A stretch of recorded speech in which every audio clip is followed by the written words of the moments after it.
Friends, இன்றைக்கி நம்ம 3 பொருட்கள் வச்சு அட்டகாசமான மசாலா பவுடர் ஒன்று ரெடி பண்ணலாம். இது வந்து குறிப்பாக புளிக்குழம்பு, மீன் குழம்பு அது எல்லாத்துக்குமே வந்து ரொம்பவே பொருத்தமாக இருக்கும்.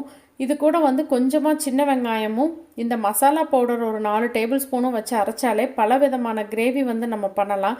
சிக்கன் குழம்பு, மட்டன் குழம்பு எல்லாமே பண்ணலாம். இப்போ பேலியோ டயட் இருக்கவங்க எல்லாமே வந்து பருப்பு சேர்த்தாத மிளகாய் பொடி வந்து பொரியலில் கலந்துக்கணும் அப்படிம்பாங்க. ஸோ அதுக்கும் இந்த பொடி வந்து ரொம்ப யூஸ்ஃபுல்லாக இருக்கும். இந்த பொடியை அரைக்கிறதுக்கான ரேஷியோ என்னென்ன அப்படின்னு சொல்லிட்டு பார்க்கலாம். இந்த மசாலா பொடிக்கு 1 கிலோ அளவுக்கு மல்லி விதை எடுத்துக்கோங்க. மல்லி விதையை வந்து பேட்சஸாக பிரித்து வந்து நம்ம வறுத்துக்கலாம். அப்போ தான் வந்து ஈவனாக வந்து வறுபடும். பாதி வந்து உங்களுக்கு நல்லா வறுபட்டுருச்சு அப்படின்னா அந்த பொடியினுடைய மனமே வந்து கெட்டு போயிடும். அதனால் சிம்மிலேயே வச்சு கொஞ்சம் கொஞ்சமாக வறுத்து எடுத்துக்கலாம். மல்லியினுடைய வாசனை வந்து நல்லா வர வரைக்கும் வந்து வறுத்து எடுத்துக்கோங்க. இந்த அளவில் நீங்கள் வந்து இந்த பொடியை அரைச்சி வச்சுக்கிட்டீங்க அப்படின்னா 1 வருஷம் வரைக்கும் வந்து உங்களுக்கு வரும். ஸோ இந்த பொடி இருந்துச்சு அப்படின்னா குக்கிங் வந்து உங்களுக்கு ஈஸியாக இருக்கும். டேஸ்ட்டும் வந்து ரொம்ப நல்லாயிருக்கும். அதிக பொருட்களும் வந்து நம்ம சேர்த்த போகிறதில்ல, வெறும் 3 இன்க்ரீடியன்ட் தான்.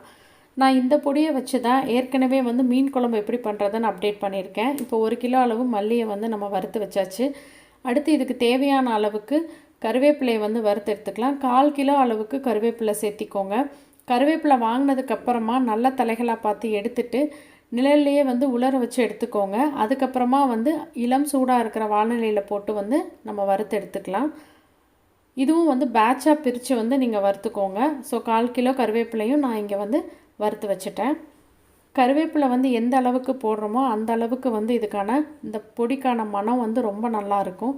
அடுத்து மிளகாயை வந்து நான் இன்றைக்கி வறுக்க போகிறதில்ல, காய வைக்க போகிறேன். எந்த அளவுக்கு காய வைக்கணும் அப்படின்னா,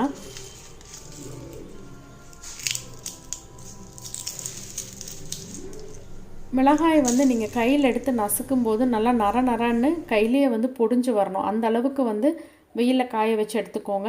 இப்போ வறுத்து வச்ச மல்லியையும் கருவேப்பிலையும் நல்லா வந்து ஆற வச்சுக்கோங்க. வேர்க்கக்கூடாது. ஒரு பேப்பர்லேயோ அல்லது ஏதோ ஒரு ஷீட் விரித்து அதில் வந்து நல்லா ஆற வச்சுட்டு அதுக்கப்புறமா நம்ம வந்து பெரிய மெஷினில் கொடுத்து நம்ம வந்து திரித்து எடுத்துக்கலாம். கண்டிப்பாக ட்ரை பண்ணி பாருங்கள். உங்களுக்கு யூஸ்ஃபுல்லாக இருக்கும்னு நம்புகிறேன். வீடியோ பிடிச்சிருந்தா உங்கள் ஃப்ரெண்ட்ஸ் எல்லாத்துக்கும் ஷேர் பண்ணுங்கள், லைக் பண்ணுங்கள், கமெண்ட் பண்ணுங்கள். மறக்காமல் நம்ம சேனலை சப்ஸ்கிரைப் பண்ணுங்கள். தேங்க்யூ.